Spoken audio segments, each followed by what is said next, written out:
Now to the US, because Donald Trump has announced a surprise exemption for the UK for his latest tariff hike on steel and aluminium imports to the United States. The UK steel industry will still have to deal with levies of 25%, but the rest of the world now faces a 50% tariff after Mr. Trump's executive order just came into effect. Well, our correspondent Peter Bowes reports. The initial bombshell for metal exporting countries came last week when Donald Trump appeared at a steel factory in Pennsylvania. He said the US would double tariffs on steel and aluminium imports from today. A 25% increase. We're going to bring it from 25% to 50%, the tariffs on steel into the United States of America, which will even further secure the steel industry in the United States. Nobody's going to get around that. But with the document signed, making the policy official, the UK has got around it, at least for the time being. The President's initial announcement sent shockwaves through the British steel industry and other nations that sell metals to the US. But Donald Trump has agreed to treat the UK differently, holding tariffs at 25%. In large part, that's because of the trade deal reached last month between the two countries, although some of the details have still to be agreed. In the last few days, British officials met with their US counterparts to try to thrash out a better deal on steel, and the talks appear to have paid off. A government spokesperson said it was still hoped the tax will be completely taken away. We're pleased that as a result of our agreement with the US, UK steel will not be subject to these additional tariffs. We will continue to work with the US to implement our agreement, which will see the 25% US tariffs on steel removed. For its part, the Trump administration has warned that the UK must abide by the tariff relief deal, otherwise levies on British steel could rise again next month. For other countries and US consumers, the roller coaster ride continues. The on-again, off-again levies could prompt some of America's major trading partners to impose their own retaliatory taxes, while US factories that use imported metals are likely to pass on the extra costs to their American customers. Peter Bowes, BBC News, Los Angeles.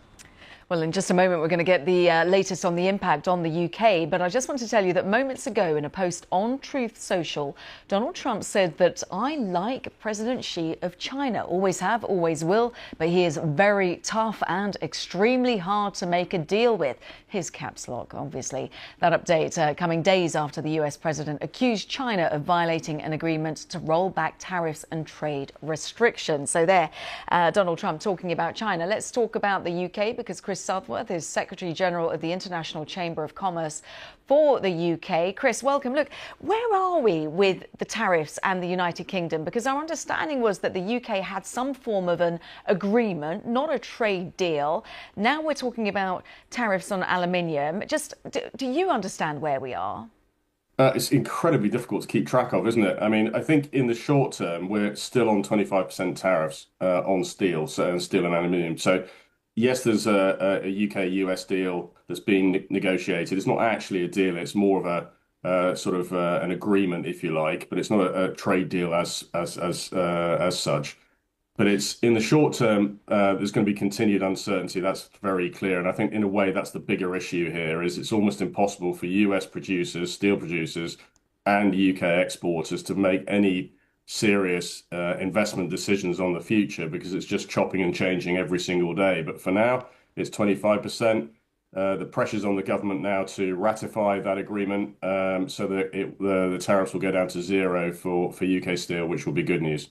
So in realistic terms then, you're talking about that uncertainty. What are your members of the International Chamber of Commerce UK saying to you? Are they waiting? Are they pausing with any bigger decisions, or are they just going for it and fingers crossed it's going to be okay? Yeah, there's a variety of things happening. Definitely investors will be pausing and just watching to see what happens. And that's not good news for anybody because that has a direct impact on growth, most of all a negative impact on the US. Other exporters are rerouting or buyers, they're rerouting supply chains outside of the US to de-risk their global supply chains and build more resilience into their business models. So we're seeing that as well. The legal cases, we shouldn't forget, that sprouted last week with 5 small companies in the US taking or threatening to take the US government to court. We're likely to see more of those coming. There's always a lag between legal cases from when decisions are made. So I would not be surprised if we start seeing commercial disputes coming into the courts against the US administration in the coming months. None of this is good for trade or business, because all it does is create a lot more uncertainty, and that's unlikely to go away in the short to medium term. Just briefly, if you would then, when it comes to the UK government, are they getting it roughly right when dealing with the US? Yeah, I think so. But it was pretty clear last week that the decisions coming out of the White House were sprung on everybody, and so I have great sympathy for the UK government, but any other government too. You were suddenly just told what's going on. There's clearly no consultation, so you're not able to plan, and then you're trying to go into negotiations. But I think the UK's doing a very good job, just quietly in the background, obviously talking to the US administration. The agreement, when it's ratified, will make a difference, but it is, at the end of the day, mostly damage limitation. What we really want to do is get beyond that and actually start talking about real trade deals, like the digital trade agreement, which has a huge potential to increase investment, finance, and make trade much cheaper, faster, simpler for everybody. Yeah, and well, at the moment we're stuck on, as you say, damage limitation. Good phrase. Chris Southworth, Secretary General of the International Chamber of Commerce UK. Always good to get your thoughts. Thank you. Thank you. Stay